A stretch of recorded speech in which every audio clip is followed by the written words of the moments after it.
fans, this is Jason Burgos for Sherdog.com, and I am joined by a fighter looking to rack up a third straight win on October 26th at UFC Singapore. On that night, she will face the always tough and durable Randa Markos, and that is Ultimate Fighter Season 3 23 veteran, the Spider Monkey herself, Ashley Yoder. Ashley, thank you for talking to me tonight in the lead up to your fight, which will be all the way on the other side of the planet in Singapore. Yeah, I'm really excited. It's my first time overseas, so first time in an airplane for that long. Oh, So okay. definitely got a couple new experiences that I'm going to hit in the next week. So I'm pumped. Now you head into this fight into Singapore on a 2-fight winning streak. This comes off after a 3-fight losing streak that can put any fighter on edge about their status with the promotion. Did something change for you at all in that time between the losses and the winning streak? You know, after the losses, did you reevaluate your training situation and make any changes? Was it a look in the mirror realization thing, or was it simply things just broke right in the right direction after a tough luck run of fights? Yeah, I think the last would probably be the most accurate. You know, I'm always training. I'm always trying to get better, and that is part of being a fighter. You could do a really good job. Well, you could fight, win, and get cut. I think at the end of the day, it's coming to bring a fight. Of course, no one wants that loss on their record, but at the same time, like I come to fight, and I'm still learning on the job. So I'm trying my hardest to get better every time. And I'm trying to fight often, so it's quick turnarounds and trying to get all these things squared away where I can actually be the best Ashley possible and really tap into whatever my potential is. You were originally set to face Jan Janan. I think that's how you say your name. It's a tough name for this card. Now you are facing Randa Markos. At first glance, when she was suggested as a replacement, did you feel it was a tougher matchup, or did you feel stylistically it had a lot of advantages for you over her? Stylistically, I thought it was going to be a better fight for the fans. I think, when you have two people like me and Randa that aren't scared to be on the ground, scared to be standing, I think it leads to a lot of fun scrambles and a scrappy fight. So, and at the end of the day, what we're doing is for the fans. And, I want to get the best performance out of my opponent as much as she probably wants it out of me, because that's the only way you're going to have a great fight. So I'm excited about the matchup. I'm a fan of Randa, so I'm really excited to compete against her. And if I just got to go in there and do whatever I got to do. So I think stylistically it's going to be funner for the fans. When something like that happens and Jan is unable to compete, does the UFC give you options of possible opponents you can choose from, or they come back with a name and you can either say yes or no and go from there? I'm sure there's different options for certain people, but I just kind of get told what I'm doing. I'm at the bottom of the totem pole, my friend. Yeah. So I just want to fight, and they know that I'll come and bring a fight without hesitation. So I think that's where the only thing that goes in my favor with the UFC. So now, Randa's 9-7-1 record isn't overly impressive, but her resume really is, because be it in the UFC, on the Ultimate Fighter, she has fought almost like all the best strawweights of the last few years. Rose Namajunas, Carla Esparza, Claudia Gadelha, Alexa Grasso, a bunch of them. Of course, she didn't win all of those, but she also isn't getting finished in those fights, isn't getting like just destroyed and run through anything like that. In your mind, what makes her a much more serious talent in the division than maybe her record may show to like the casual fan? I think we have a lot of similarities in the fact that, she's had some poor decisions, so whether they went her way or not, she came to fight, and she showed that she has something to prove. So I think we're very similar in a lot of ways on that aspect too. Like I said, yeah, I know she fought Justin Kish. I thought, she has a resume of plenty of really high level fights. So that's another way, I like to see where I stand against someone who I like. Justin Kish was one of the ones that I used to watch before she was even on the Ultimate Fighter. And then I'm stepping in the octagon with her. Now I'm a fighter. Like, it's crazy. So it's such an honor to be able to get to compete with girls that that are there to fight too. So I'm excited about that. It is a mix of opinions when it comes to international trips for fighters. Some love it and some don't, especially when it comes to weight cutting. From what I can tell, this will be your first long distance. Oh no, actually, you already said in the beginning, this is your first like really long distance international flight in general. Are you one of the fighters that has been avoiding a situation like this, or is it more coincidence and you've been kind of looking forward to an opportunity like this, and then the Singapore came up and it's something exciting? Because I hear Singapore is a pretty beautiful place to be. Yeah, they tell me if there's a place to fight overseas, Singapore is definitely the one because just keeping it as clean as it is, for the pollution, not having to worry really about altitude. I've had to fight in Denver. Those aren't my choices. I don't get to say, hey, I want to go fight there. Or, can I get a fight here? I'm all over the place and wherever they want me, and I'm ready to go. So, I think I definitely don't think there's any in between with overseas and fighting because either people love it or they hate it. There's no real like, it's all right. Like, so I'm hoping I'm one of those that love it. I want to travel and get the full experience of being a high level athlete all over the world. So if you could be your own UFC travel agent and you got to choose where an event, a specific event that you can go to, what event and what place would you want to go? Would it have been like the Australia card not too long ago? Is that somewhere you want to visit? Is it just simply something like Canada? Like, where would you want to go if it was up to you? Well, actually, I've always wanted to go Thailand, Singapore. Okay. So it was like almost no questions. There was a little bit of a hiccup because two of my coaches, my striking and my jiu-jitsu coach, being both Brazilian, living in America, they're having some issues with traveling, but we got it all worked out. So that was probably the only issue of fighting overseas at the point because they couldn't leave the country. So that's important to me. But other than that, I think it's time for me to kind of get out of my shell and experience all these things. Now, I would assume for this fight, you're probably going out like a little bit before fight week, like maybe 7 days out kind of thing. I leave Friday, yeah.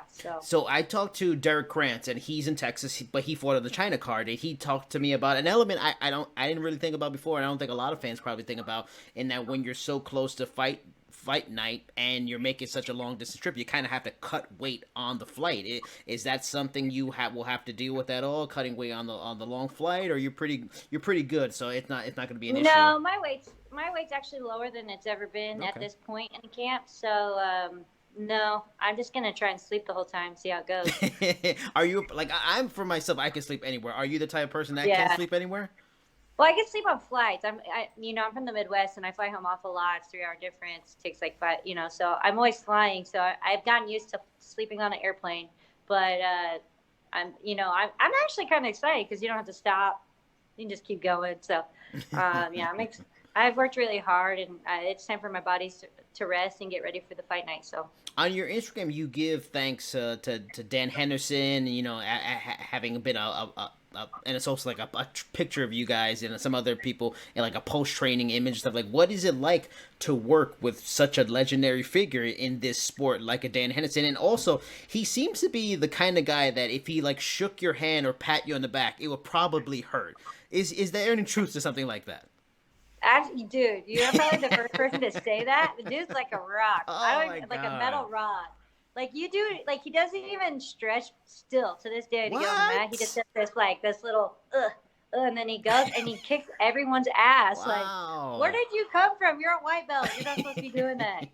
So he has like these unorthodox moves in jiu-jitsu that he does, but it's very humbling. I was just talking just like a couple days ago that people are like, aren't you grateful for how far you've gone, like where you're at? And as much as I am, like I get shadowed on because I'm like always humbled by, I have Dan Henderson, I have Sam Alvey, I have Tarek Safadine, I have all these guys that have put so much time and their resumes are like bigger than my life, and it's just very humbling. And, I'm always surrounded by some really, really stellar, like athletes that are always willing to help and get you to the next level. So even though Dan's not a girl or doesn't understand being flexible because he thinks I'm weird when I can do different stuff. Yeah. But he knows how to like work with me. I've worked with him for now 8 years. So he's always in my corner and, helping me out. So I like it a lot.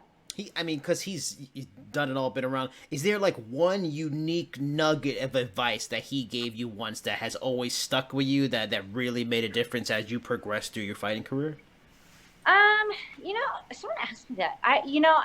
There's so many things that Dan says. Dan's like a quiet person until you say hello, Okay. and then he doesn't shut up. So, and he's like also like a dictionary of knowledge. So Mhm. like we could be talking about like an over under position, and for 20 minutes he can show me 20 different ways Wow. to get out of that position. But I think one of the biggest things with Dan is like he really likes to show that no matter what, you just go and fight. Like Mm. he's really proven that, and he's taken fights that maybe he shouldn't have when he was injured, Right. or but he he goes in there and he tells you like it doesn't matter what you see him doing. When he was our age, he was in there working like a workhorse, and that's what we need to do. So he's really set a high example of like making sure that we're putting in the time. His body can't handle that kind of time now, but he still comes in and he helps out Sam. He helps out the bigger guys that need those bodies for when they have big fights. So, Not that you need any more motivation for this fight, but with a third straight win, you should jump into the rankings and could jump in as high as 12 because the current ranked fighters at 12, 13, 14, and 50 are all in the middle of a lengthy losing streak or in tough runs of late. Is that anything that has crossed your mind during this camp, and how much would it mean to you to be ranked after all the work you've put in, especially after losing, your first 3 fights of the promotion, to come all the way back, 3-fight winning streak, possibly beat Randa Markos, and then ranked? That's a hell of a story. yeah, that would be really awesome. I would love to be ranked just to see my improvement and really how much I've worked, and but at the end of the day, that's not what's important to me. I really just want to put on a great performance, show myself how far I can go and what I can do. Also show you guys, how much I've grown in between just a 4-month camp or seeing stuff that you guys might not have seen before. So that's where I get my joy from, is like having a stellar like fight and really just put on a fight for the fans. So I'm excited. Now, speaking like of the division, let's talk a little bit about the champions or the championship fight that should happen in the division. Well, there were people who did feel Zhang Wei Li could give Jessica Andrade competition, but a fast destruction of Andrade was unexpected. What were your thoughts on that fight, and who did you expect to win originally going into it? I honestly thought, I, I'm very biased about the Jessica Rose fight. Mm. I think Rose had some injuries going into it. It is very fair that how she landed, how it happened, and that she needed time to recover. But at the same time, Jessica's a tough opponent. She's very tough. She knows how to get in, and she is like just ruthless with it. She does not care. Like she's coming straight forward. And I think with the experience that Zhang Li has, that she just kind of used that experience against Jessica, because I mean she's like what, on a 19 win streak, Mm-hmm. 20 win streak, Yeah. like she's a beast. Yeah. So so I that's another thing, maybe like people don't think she was deserving of that fight, but if you look at her resume, whether she fought top contenders in the UFC or not, her record shows that she's meant to be there. So Who do you think would be the maybe the best fit for her in her first title defense? A lot of people throwing on Joanna's win, especially after she beat Michelle Waterson. I mean, me personally, I'm a big fan of Tatiana Suarez, and she's a fighter like you on the way up, putting the work in, working the way to the top. Do you have a preference as a fighter from that position? But you're a fan of the sport. What fight I you'd like to see? think Tatiana is more than deserving. She's undefeated. She's a stellar wrestler. She hasn't lost, so that would, especially in the UFC. But I think Joanna is just a fun fight to watch. I mean, just this past weekend, you saw the old Joanna back, and Yeah. that's what we like to see. She's got an amazing style, and it's just fun to watch. So I think at the end of the day, we just want like the best fight, and that's all stylistically, right? So I think, Joanna would be like the best pick for her. I think that their styles would probably be a. Now, I always like to end these just learning a little bit more about the fighters, so people watching can learn a little bit more about the fighters. Maybe it's something they didn't know. When I ask people about what's some of the things they love to do that has nothing to do with fighting, I've got a wide range of responses. I've got video games, origami, knitting, just watching movies, cooking, riding motorcycles, like all kinds of things. What is something you like to do when you're trying to just diffuse, get away from the camp, relax, when it has nothing to do with fighting? What are some of the things the Spider Monkey likes to do for fun? Well, I love playing with my dogs. Mm. I have two boxers that are absolutely just like the funnest, most comedians. Like they're crazy. In fact, one's right here. Mm. He was trying to Long wave at me. I day. don't know if you saw his paw halfway through, but yeah. So I just take my dogs. I like going on hikes. I just like to be out in the water, like jet skiing and stuff like that. That's fun too. So I just like being outdoors. Is pretty much my favorite thing, and it usually involves my dogs in some aspect. So